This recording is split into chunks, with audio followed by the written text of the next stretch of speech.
Good afternoon, good morning, good evening, ladies and gentlemen. It is your boy CIZZY, you dig, live action, back again with the College Stutzer Show. And listen, I'm so happy that you guys are back to listen to me again. Anybody and everybody that's been here supporting me from day one, from episode one, I truly, greatly, what was another awesome word, or strongly appreciate you guys. Here in the next few episodes, we're coming up on episode 100, which is exciting. They say that most people that start a podcast only make it to about episode 14. So it's a testament to consistency, to determination, and to just not quitting even when you don't get what you want. Of course, I'd love 6 million followers and listeners, but it's a process, step by step, and you guys have been supporting me. So I'm excited to be here back again talking to you guys. And every week, I promise you that I'm gonna come back with a fire guest. In the past 2 weeks, the past 3 weeks, I've had solo episodes with myself, but we are back at it again with another fire guest. And with that being said, if you're watching this on YouTube right now, or you're watching this on video, you can see the gentleman we have in front of us. Go ahead and introduce yourself to the audience, my brother. Yeah, thank you very much, bro. I mean, I wish I could be the one doing that, introduction from you, the CEO. Yeah, it's good, man. So my name is Linus Richard, from Tanzania. I think that's the most exciting part. So we get to connect, as natives of the country, which I was very happy about. And so I am coming from Tanzania. I currently live in Dar-Es-Salaam, but I was born in a place called Morogoro. It's an agricultural region. You can tell then, from that, why I'm into agriculture currently.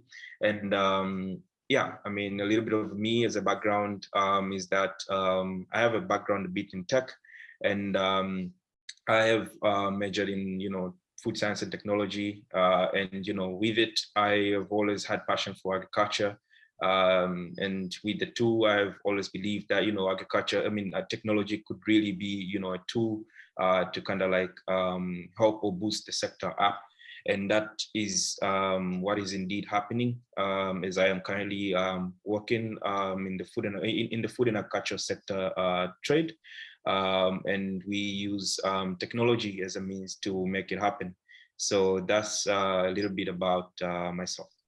I love it. And like Linus mentioned, one reason that I really wanted to make this podcast happen, on top of him just being an interesting individual, I've been following him on Instagram for probably damn near a year now, or maybe over it, but definitely around a year. And just interacting with each other, he's been kind enough to respond to my DMs and questions I've had about Tanzania. My brothers went to visit Tanzania a few times, and he's been kind enough to send some references of some people to connect with. So Linus has been very helpful and very communicative with me via social network, which is not always the case. Some people aren't comfortable talking to strangers on the internet, but Linus and I, it's been dope because my family, as he mentioned, and like a lot of the audience know, is by way of Tanzania. My mother's born in Arusha. A lot of the kids are born in Arusha and Dar-Es-Salaam.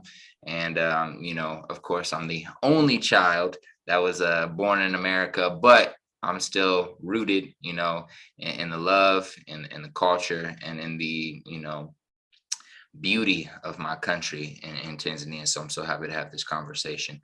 So let's jump into your early life. You mentioned you're from Morogoro. So can you talk about what was life like being raised there as a young child, as a young youth? You mentioned it's a fairly popular area for agriculture. So can you talk about what that looks like, and what's popular in terms of products and growth of food, or whatever might be popular in that region. So yeah, let's start with your early life. What was school like? What was family life like? And what are some positive and awesome memories you have from growing up over there? Yeah, man. Thank you very much. So, so being raised in, let's say, being born and raised in a region like, Morogoro has been very interesting and beautiful, I should say, because then, back in Morogoro, where I come from, is, a sugar estate. My parent works for a sugar manufacturing company. And being born and raised there has exposed me to an actual cultural living where I could see the potential of what it is to be in that culture sector. You wake up as a child going to school, you're walking on your way to school, you meet with a lot of trucks carrying out sugarcane, and you wish always to be part of it. Like if you wish to be making it big, as how others are doing it, and so you grow with all that passion to one day be part of the producers, say a farmer, or let's say part of let's say people who can help with the production. So life back there has been like that. I mean, the minute you set foot into Kilombero, you can you can already start smell, the smell of sugarcane. You can tell that I'm already in the right place for what is known for.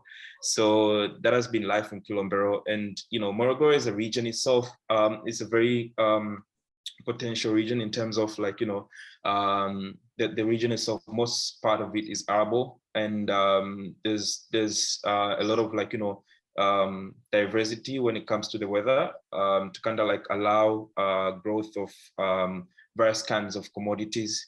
And so it is well known for things like, as I say, sugarcane already, also fruits and also spices in some of the mountainous areas, which is really beautiful. And so it's really hard to find a place where you can pretty much grow everything.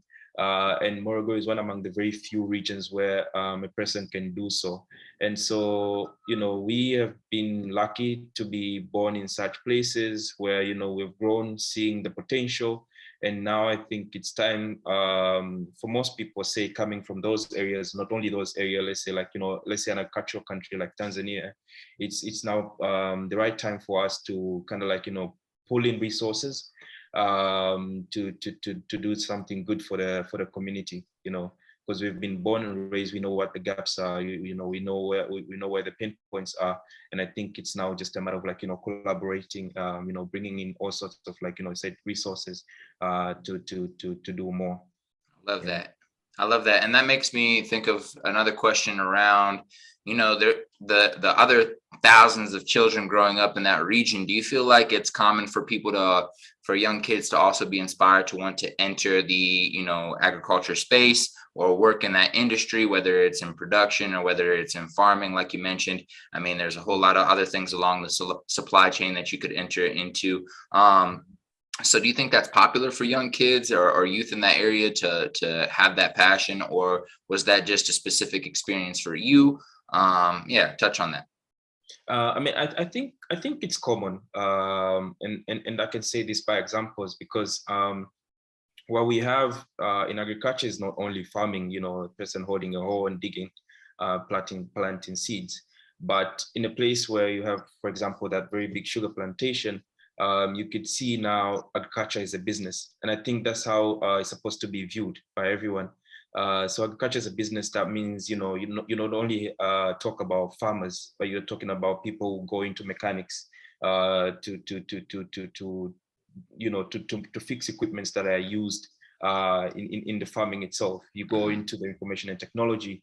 There's where now, okay, you can see how, the power of technology can help bridge the gap, information gap, for farmers, as you know, I mean, I hate to use the word, but I always think most farmers out here, more, toothless, that in a sense that most of us cannot detect the market because of lack of information. So you can see definitely there's a need of the use of things like, technology for people to help farmers stay informed.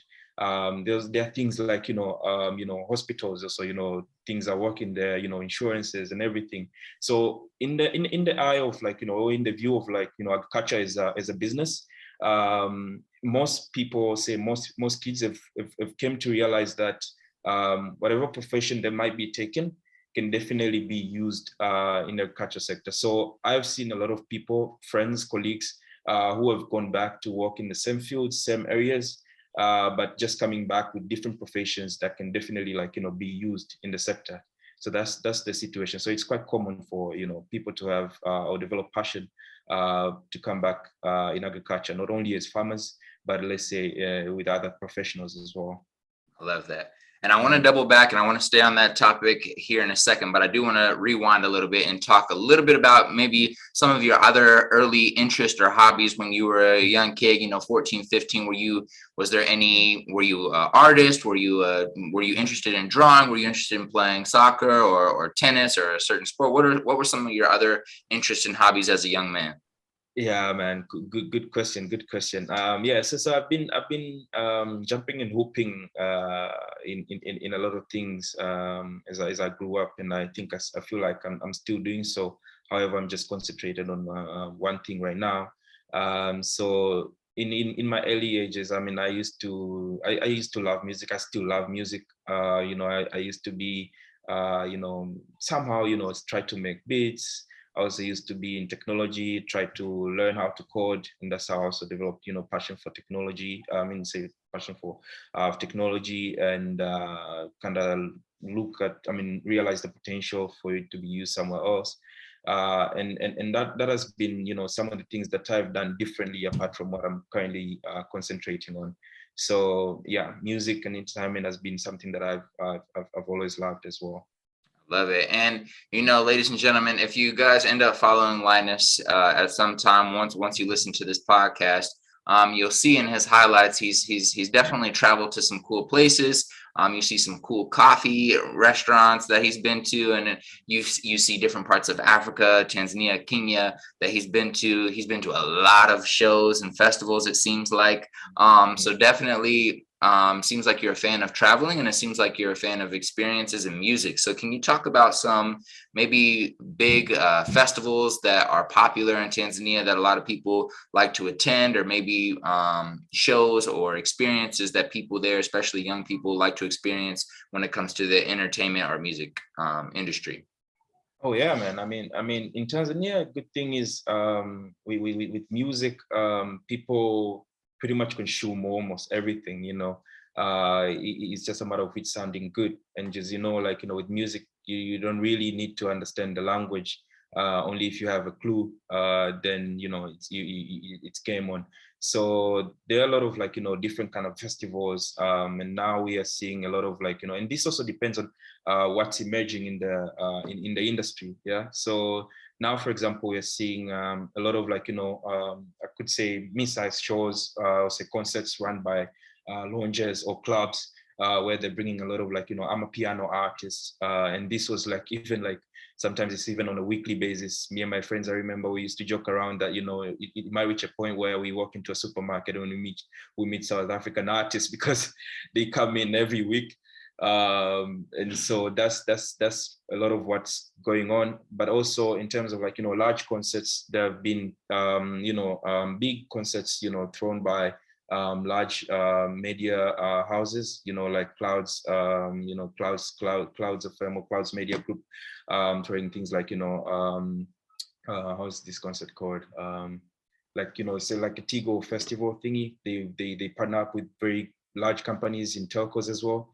And also other media houses like Wasafi throwing big festivals like Wasafi Festival, and whereby at times it depends with the situation. Sometimes they decide to just call in local artists, keep it local, or they'll bring international artists. So it also depends on how the market is.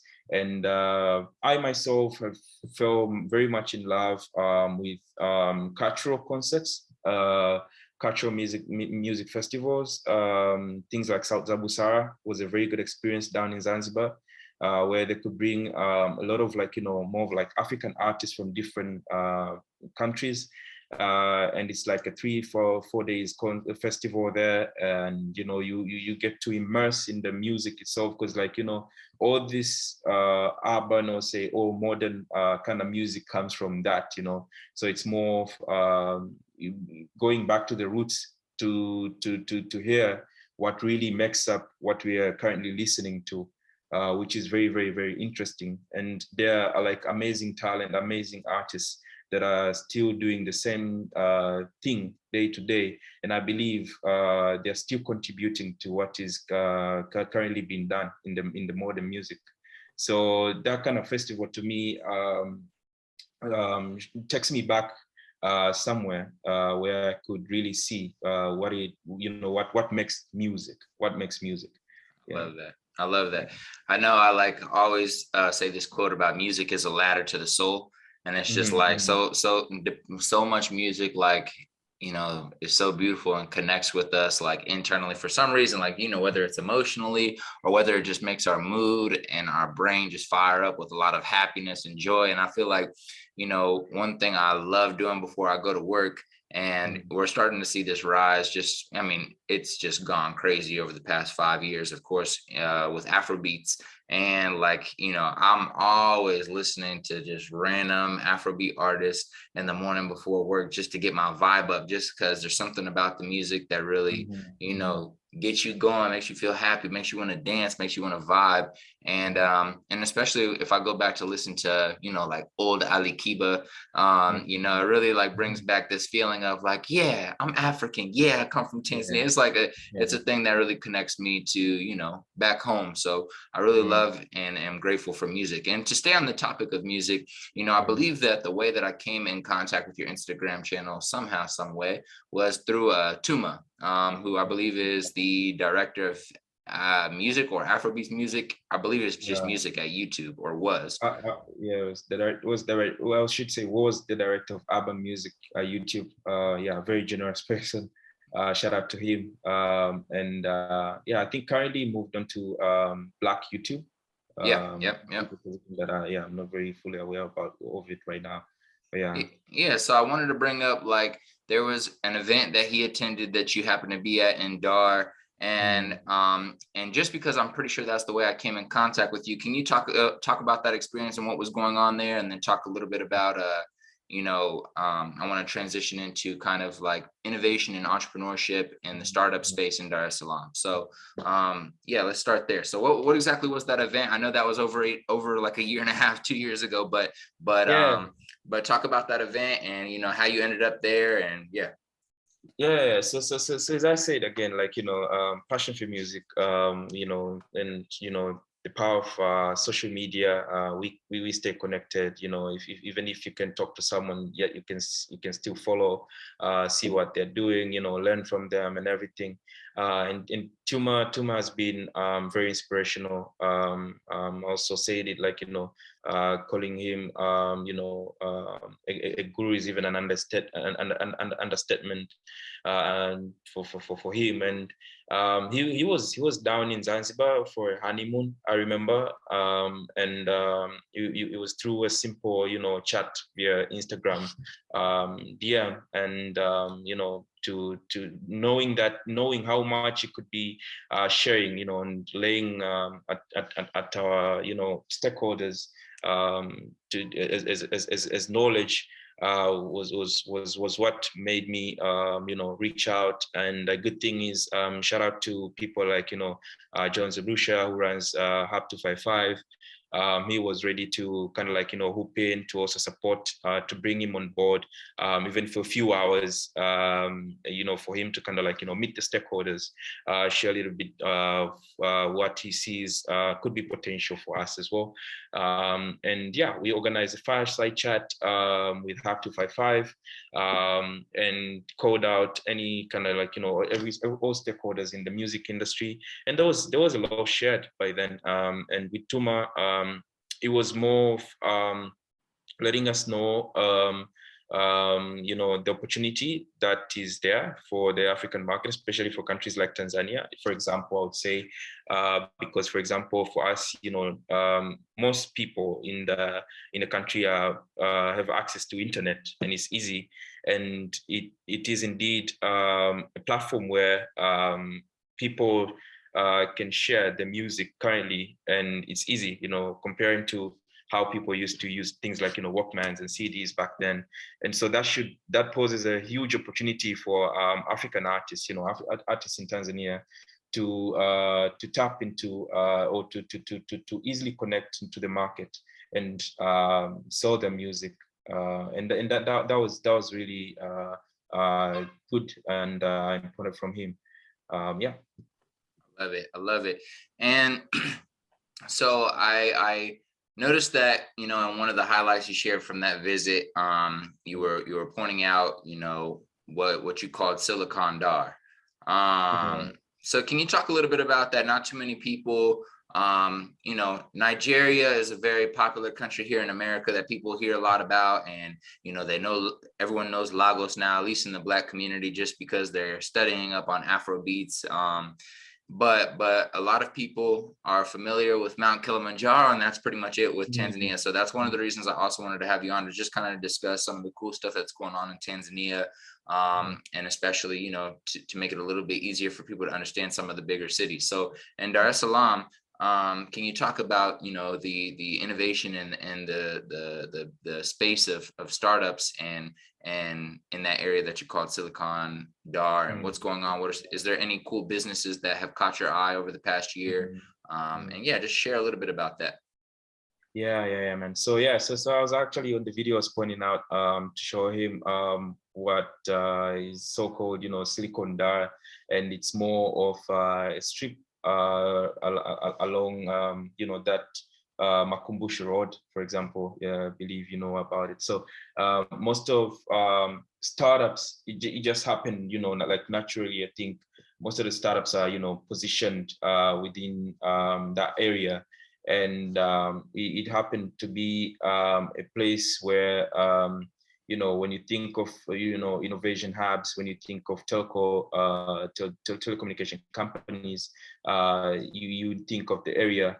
And shout out also to people like Sahara Sparks. They were the ones to come up with the idea to have called the places Silicon Dar. After realization of the fact that, you know, most of the startups, most of the telecommunication companies situated in the area, which is also a good thing, you know. So when a person is coming in looking for, you know, innovation spaces, you know, startups, they already know maybe they can be sorted from only one place, just like how it is in Silicon Valley back in the US.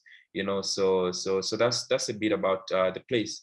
And it has been a place where most of the, you know, say tech-based or tech-enabled startups been raised or even nurtured, and some of them even, you know, currently under, you know, say incubation. And there've been success stories in the I mean, coming from the region.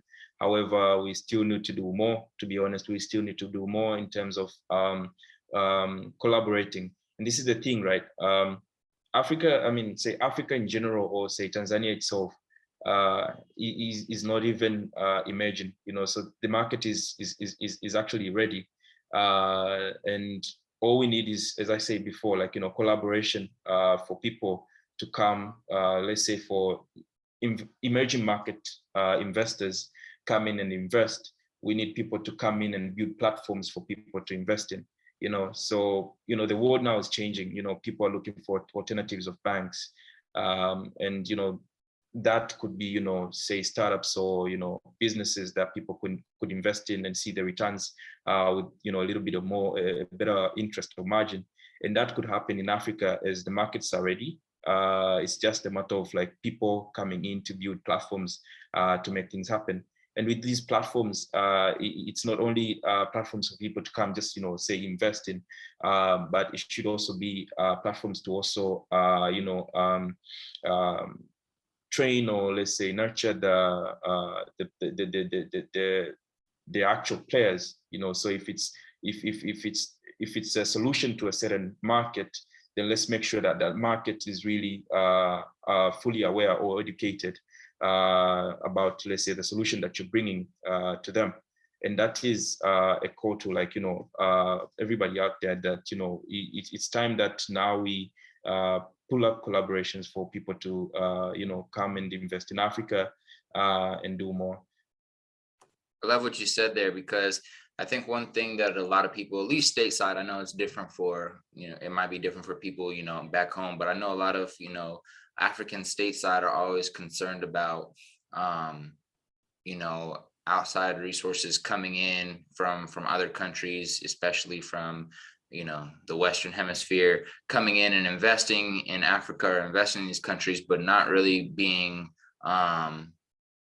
genuinely interested in helping the people, but more are interested in the upside of financial gain if things go well. So then what it makes me think about is like what you said right there in regards to people coming in and maybe building the platforms that are needed, but also helping the people there understand how to utilize these platforms or how to build them themselves or how to work on, basically creating these spaces where education happens around coding or education happens around, just business 101 and building businesses or raising funds or raising capital.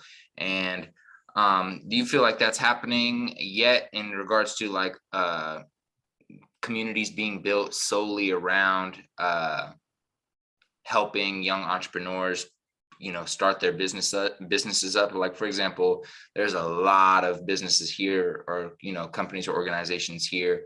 I can think of like 10 right now, and I live in a small city, and they're all focused on just helping young entrepreneurs put together their business plan, understand how to market their product, connecting them with people to in regards to coders to help them, or software engineers to help them build their platforms, finding investors to put $50,000 in. Is there spaces like that in Dar right now where there's collectives that are helping young entrepreneurs basically build out their idea? So there are spaces around, back in the days we used to see only incubation hubs, but then for example now you have hubs that are focusing on, let's say, either startups that have gained traction, or if it's an idea that has gained traction, then they're ready to jump right on it to help you, for example, like say build a business, which is a good thing, right? And what I see common is also that most of us here have ideas, and we are targeting markets which actually hard for us to penetrate on our own. And for example, you're asking that question to see if there is support for people to make that happen.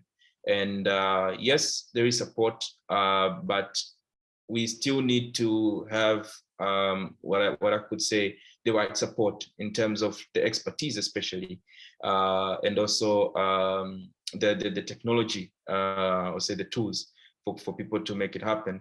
And so we see a lot of we have a lot of startups that are still in the ideation stage, or if they try first 2 years they fail, and all this is due to, let's say, lack of maybe perseverance and also collaboration, which is why I put like a huge call for collaboration, and it needs to be like a right support, because the markets that we are trying to penetrate are not that easy for the for the people running these startups, because they take a lot of resources in terms of, like, first of all, educating them about the solution, and in order for you to do that, you need to hit the right problems.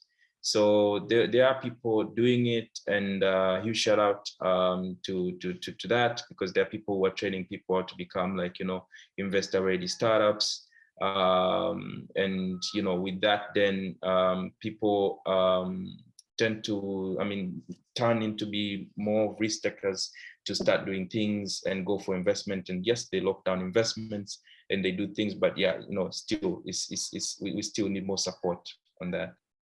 Okay, thank you for sharing. So I want to transition back into agriculture and the work that you do. So currently right now, I believe you work for Tridge, which, if my research is correct, is a global sourcing hub for food and agriculture products. So if you still work there, because I could be wrong, maybe that information is old, but if you still work there, can you talk about your role and what your role requires you to do, and kind of talk about, well, let's start there, and then I have a follow-up question I wanted to go back to. Yeah. So I'm still with the company.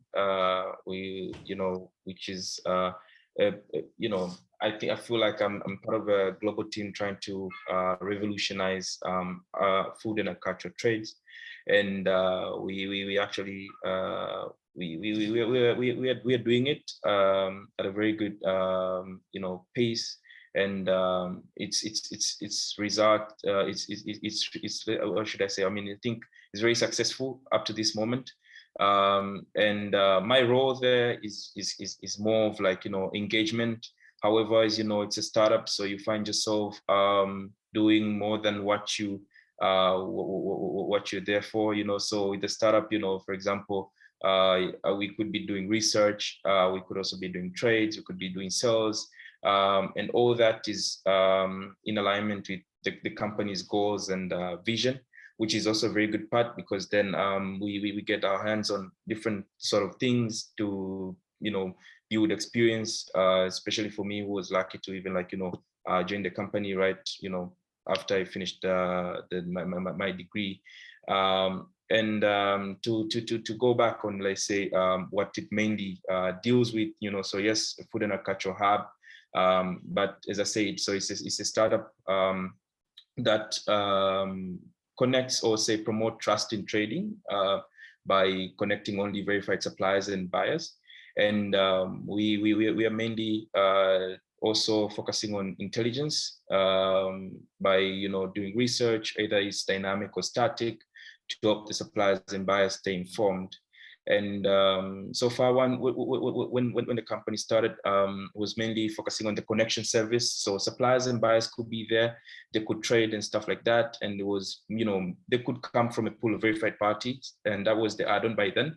But then now, with more challenges, especially, for example, things like, COVID, where people were, sensitive, were skeptical to either sell or buy. We saw ourselves to become a better solution to such challenges by becoming the actual either suppliers or buyers. So we jumped into what we call fulfillment, which to me then allows us to emerge more, to set foot on the ground, because then we actually becoming the actual suppliers or buyers, which means we get the hands on the product and fulfill it to the buyers.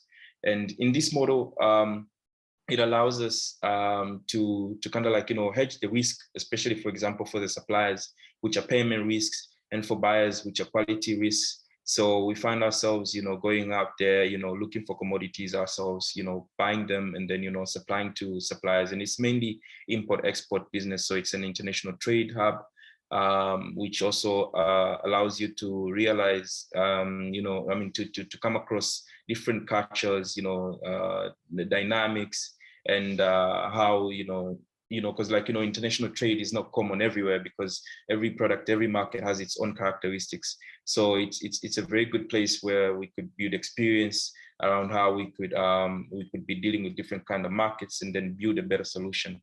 So yeah. So I wanted to ask, because earlier you mentioned how one of the struggles for a lot of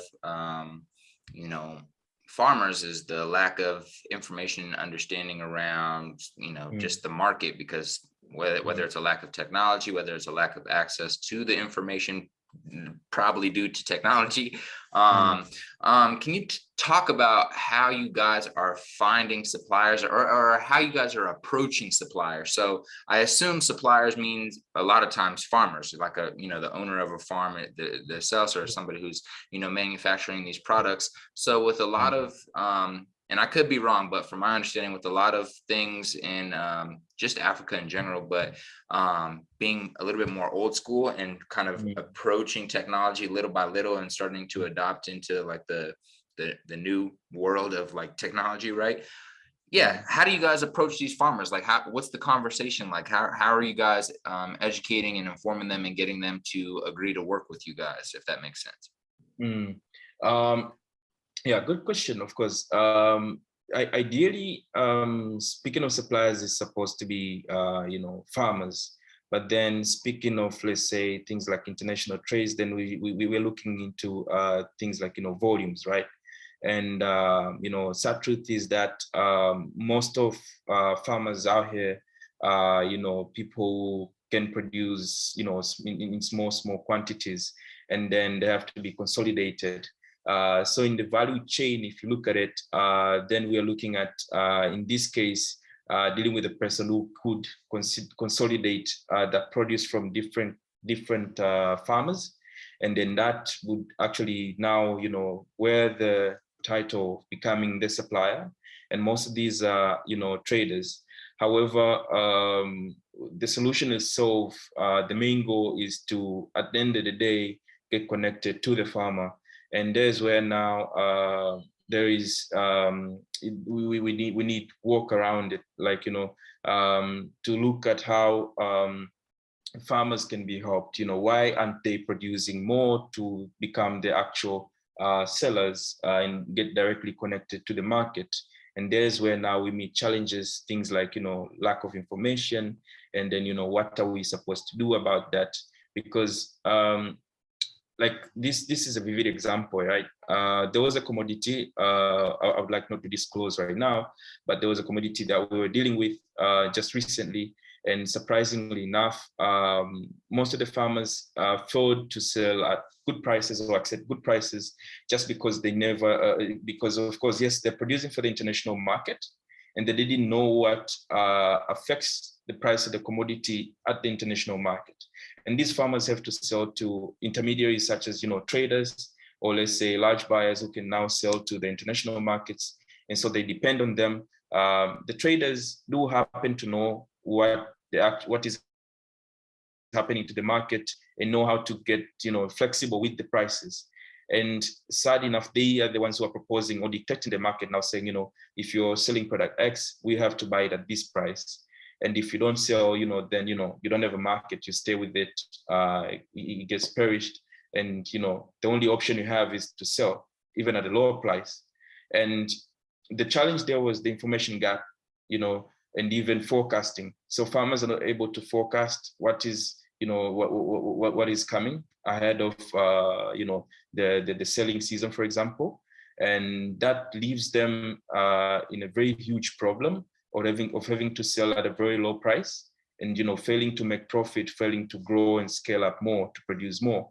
So what for example was affecting that commodity itself was not even the market itself, but the logistics. For example, now it's quite common, say the freight issues, for transporting things through sea. For example, the commodities is transported by sea.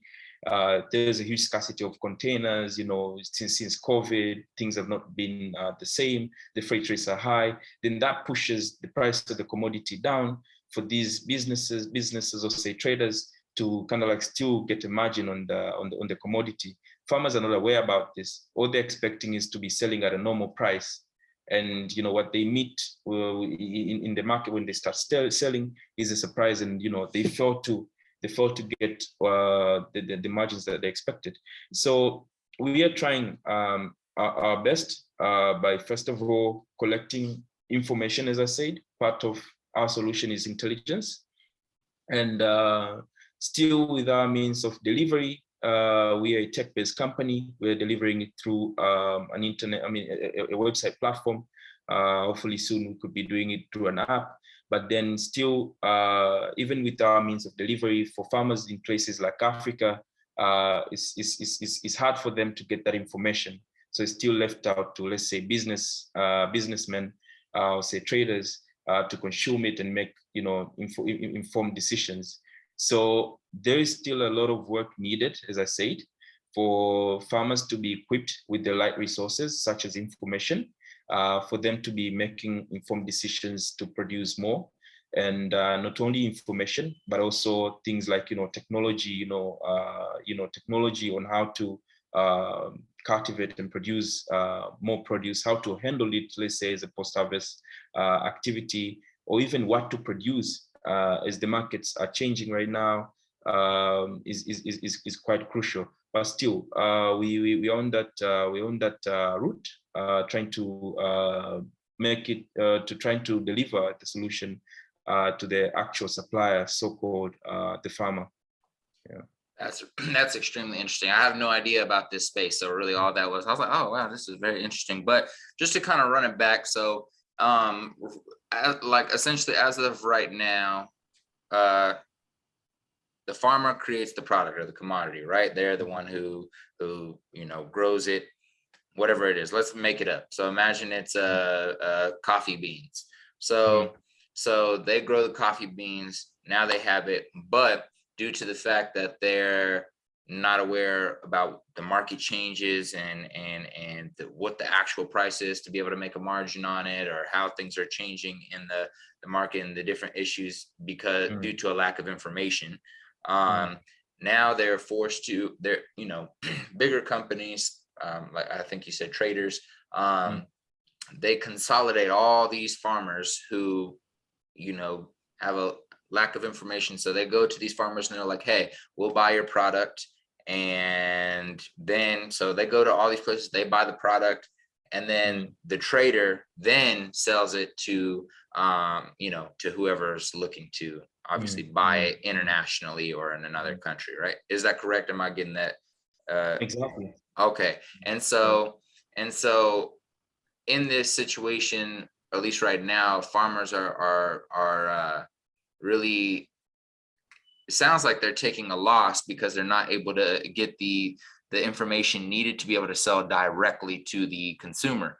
And then on top of not being able to sell directly to the consumer, when they sell to the trader, they also can't really control the price they sell it for because they don't have the information. And so then, the price might be low and they're not expecting that, but the only option they have is to sell it at that price or for it to perish. Is that correct?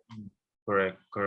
Got you. And so, yeah, so that's very interesting. I mean, what it seems like to me is like, obviously the big issue is a lack of information, but to be able to solve for that, it makes me wonder, like, is technology, the just technology in general, the solution, like being able to have, iPads or something where they're able to read market updates and get these emails, no matter how rural they are, no matter if they're super rural, or would you agree that that's like the main issue is just lack of access to technology, which then kind of is lack of access to information? Because I mean, you can't have somebody you could, but you can't have somebody just calling them every week to update them on the market, right? So it's like, would you agree, or what would you say the solution is really just helping them get access to technology? That way they, I went on your website before we got on the call onto Tridge and had all this information. I was reading about the market, reading about this, looking at the price changes over the past few months. So all that's super valuable to a farmer, correct? But if they don't have access to the technology, it's not. So would you say that's the main issue? Yeah. So as I say, like, that's one, so it's a combination of different factors, that affects the farmers. And that's one, one crucial factor, because of course, yes, okay, the farmer gets the right prices. They can price the commodity well. Do they have the volumes? The answer would be no. So then you'd realize another challenge that they're facing, for example, which is productivity. And you look at what needs to be there for them to produce more is things like modern technology, modern ways of producing it, or even if they produce it, it might not be at a very good quality. Then what should be the problem? What would the problem be there, or the challenge there would be post-harvest handling technology. So it's a combination of factors, but they all first require a farmer to be aware of, knowing that this is a challenge. That's where the information part comes in. So the information part is not only on the prices, so the information part is also on the production technologies, on the logistics, things like how the market trends, the market characteristics, where can they sell the product, where is the demand coming from?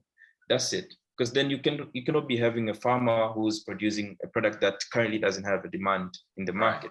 Then they're wasting their time, So it needs to be as comparative as possible for farmers to know exactly what to produce, what quantities, what's the price, how are they going to handle it, how are they going to transport it. So that's why I would say the core problem to all this is the information. And the information part is, it's knowledge, and knowledge is not only, that thing, it's also about, farmers themselves knowing how to read and write, because then you're bringing all these solutions, yet maybe they don't know how to do so.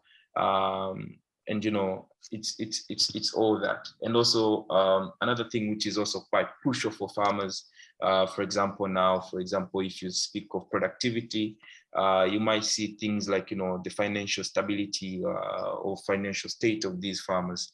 And you look at why aren't they financially stable, while there are other sectors where people could, work on things like loans, to do business, yet farming itself is not treated as a business. So farmers don't really get loans, back in Africa, which is very hard for them. Okay, even if with the, few movements that we have around to help farmers get loans, we still need more. And this is because, as I said before, we don't treat either agricultural farming as a business. If it's treated as a business, then, we should be looking at navigating around, let's say, the financial inclusion itself for the farmers, for them to get, finances or capital to produce more. So the only challenge is that, most of them do not have things like, credit scores, to know if this farmer is creditable or not. And then, you need to look at why aren't they having these credit scores. And for example, it's because, let's say, they don't have things like, bank accounts, they don't have financial records. But lucky in places like Tanzania or Kenya, we have things like mobile money. And with this mobile money, farmers have access to. They send and receive money every day. Then these could also be places where, farmers could be scored to get financial, to be financially included, and also gain access to financial services. So these are all kind of things that farmers out here are facing, where if as I said before, like if there is collaboration, if there are people out there able to cite this and act on it, then would really be of hope for farmers. And a good thing is, we there are people who are doing it, which is a very good thing. But yeah, we need to keep on pushing, man. Right. Need even more people doing it, because we need more people doing it not only provides more options to the market. Not everyone's going to want to shop at this price point with this person who's providing this option. And then so, the more people collaborating, the more people building businesses in a space, then, it drives competition, but it also provides opportunities for people who can afford this price, or people who can afford this, or people who prefer this service, or this service is more quality than this. If there's only one person doing it, then it's a monopoly, and it's that never ends up good. Never ends up good if one person's running the whole industry. Yeah, it becomes a huge problem. Exactly. Well, that was very informational. I appreciate you sharing that. I did have a few questions. Now I'm just asking selfish questions because I'm interested in this world now. So I get how the farmers make money. Essentially, they produce it and they sell it. That's how they make money. How do the traders make money?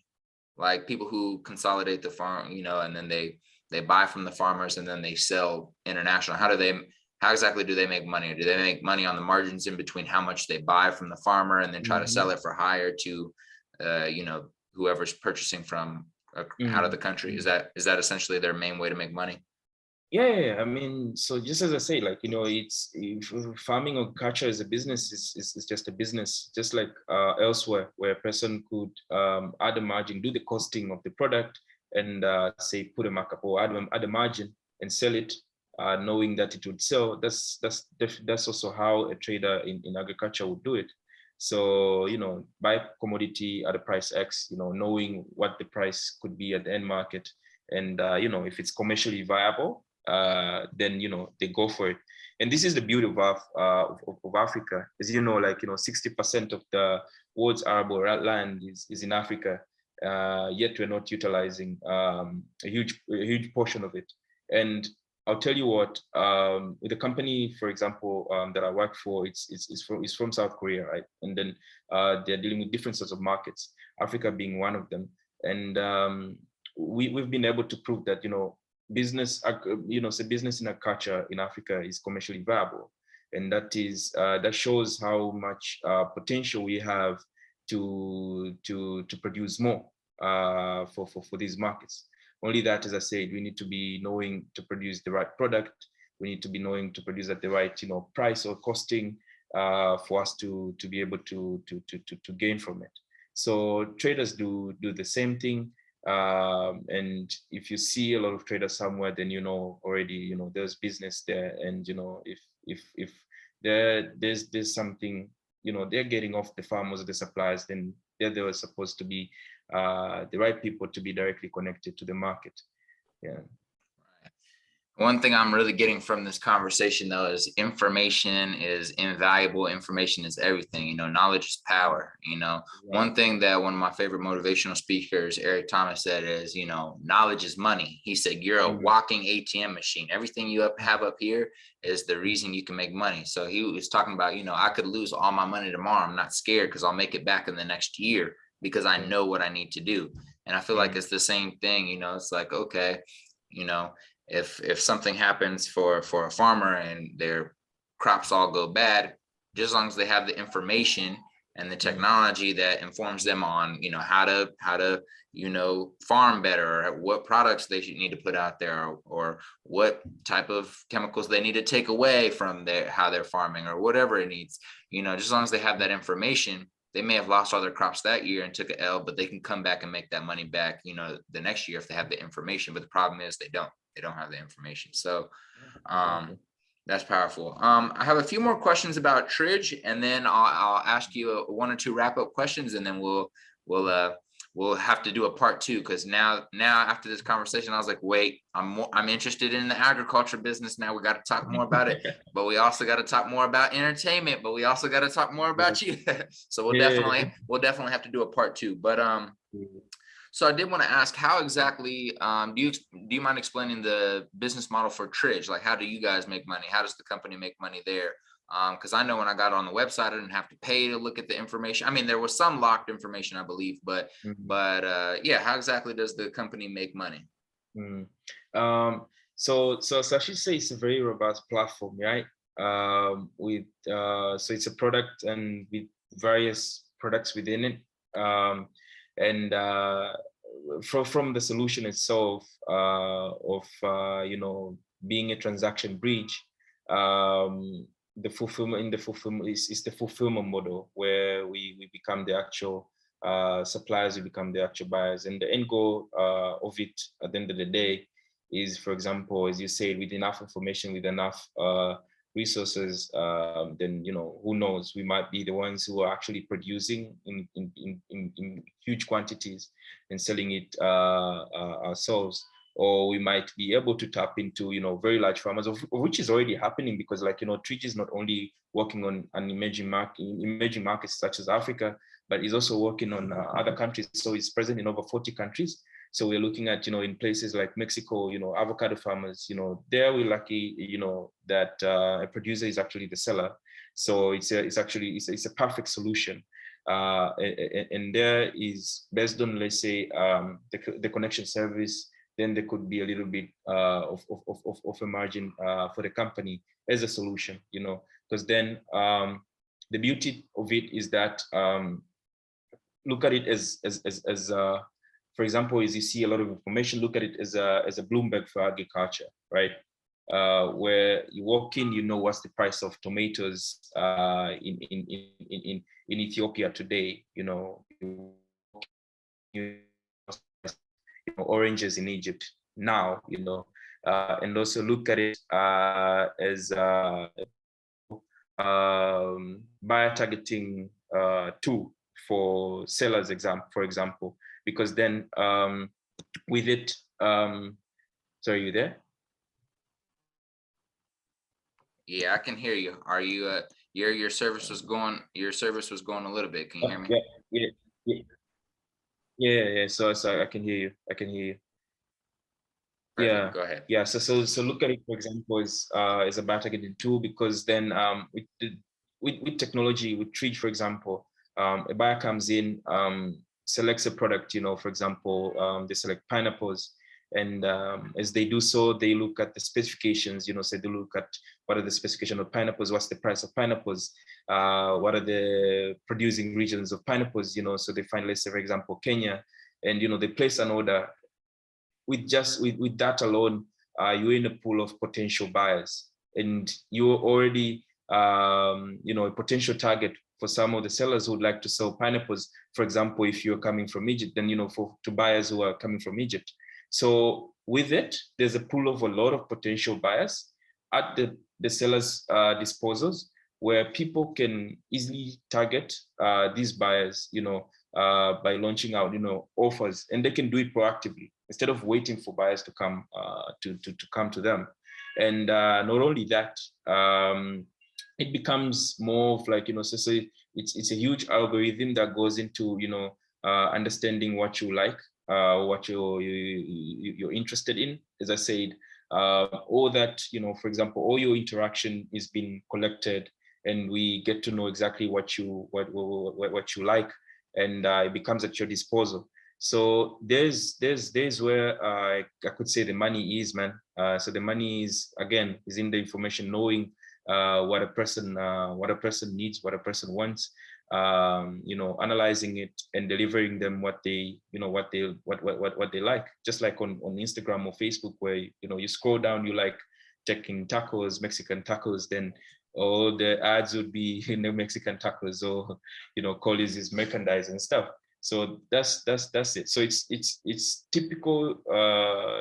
It's I could say it's a typical technology platform which cultivates or harnesses the power of it for the agriculture sector. I love it. Thank you for sharing. I did want to have one more question just around Tanzania. What is the biggest product that's being exported out of Tanzania? Like, what's the most popular agricultural product that's purchased internationally and is big business for Tanzania? Oh yeah. So in terms of the value, we're looking at things like raw cashew nuts. Yeah. And most of it goes to places like Vietnam and India, where it's been produced into, now processed cashew kernels and being sold at prime markets such as, Canada, the US, Turkey, and so. And then we have things like coffee. We also have some of the emerging products, allow me to mention, because then I think it's also a place where people could spot opportunities as well. So we have things like, avocados. And a good thing about it is that Tanzania has not really been a threat to some of the prime markets such as India and China, because, for example, our neighboring countries such as Kenya, it has taken them a while ever since they started producing to get access to these markets. And this is because I think they produce more to be a threat of other producing countries such as Peru, Mexico, and they were the only ones that are supplying to these countries, and so it took a lot of work to open up these markets for Kenya as a producer. But Tanzania has been lucky with this significant amount of production. Then we've been able to open markets such as China and India, where our avocados are traded at very good prices. And then it presents us with a very good opportunity for people to jump in, where we could now develop. We could, commercially develop the value chain, coming in with the right infrastructures for delivery of the product to these markets. And so we have things like avocados like the green gold. I myself have been lucky to have traded a few tons of avocados as I worked in Kenya, as one of my markets at Tridge, and I've seen the profits. They're really good. And we have also other things like sesame seed. Tanzania is also one huge producer, one of the world's largest producers of sesame seed, and we sell most of it to countries like China, a little bit of Turkey and Saudi Arabia. And then we also have things like pigeon peas, chickpeas. These are produced for countries like India. So it's more of it's a very huge opportunity that we have to do more. As still there's a huge demand. There's still a huge demand. I love that. You guys hear that, audience? Run that back. If any of you guys are in the agriculture space, or if any of you guys are in import-export space, y'all just learned about some dope emerging products and some products Tanzania is popular for if you've never looked in that direction. All right. So, man, this has been a great conversation. Like I said, we're going to have to do a part 2 because I have like literally 30 more questions I didn't ask you. But no, I think there was definitely some value provided here today, and it was great to be able to introduce you to the audience. It's great for us to be able to finally have like a longer form conversation. I know it's through camera, but at least face to face through camera. So it's been a blessing, man. I do have one final question for you, and this question is a question I ask all my guests, but if it's your final day on earth, your last day on earth, you've lived a long, healthy life, you're 105 years old, you've been able to do everything you wanted to do, build the businesses you want, throw the music festivals you want, whatever you want to do in your life, you've been able to do everything. But it's your last day on earth, and your great grandchildren are sitting at your feet, and they ask you, hey, great grandfather, give me one piece of advice on how to live life. What are you going to tell them? I'll tell to get as practical as they can. I think perfection comes with practice, and that also comes from what I'm currently experiencing. Even like we spoke a lot about Tridge. It's hard to build such a very concrete solution without being on the ground. So being practical in what you love, keep on doing it, make more practice and practice, to excellence. That's it. That's how I got here. I'll tell my grandkids, that's how I got here. I love it. I love it. Thank you, man. Again, thank you so much for joining me in this conversation today. I'm sure our audience found it interesting. We've never touched on this agriculture space before, nor have I ever spoken with one of my fellow brothers from Tanzania. So it's definitely a blessing. We'll definitely have to do a part 2. Do you have anything you want to share with the audience, where they can follow you, how they can connect with you or support you? I mean, let's follow the work. I mean, let's go on Tridge. If you're an exporter, importer, let's buy products, commodities there will be at your disposal. My socials are Linus Tanzania on Instagram. Not much of a Twitter, but Linus Tanzania the same, it's the same handle. And be happy to connect and collaborate. I would like to I like to network, as you've seen, Collis, and I think it has been a very huge opportunity for me to be here with you at last, and I'm looking forward to more, man. Let's keep on doing it for the culture. Let's cite our challenges, let's cite problems, let's talk about solutions, and let's do it big. Let's do it. Hell yeah. I love it. Thank you for coming on. And audience, thank you guys for listening. Please leave a 5-star review if you enjoyed this conversation. And remember, the only way we can grow is if you share this with a friend. So make sure you leave a 5-star review, share with a friend, and I hope you guys have a blessed day. Salud.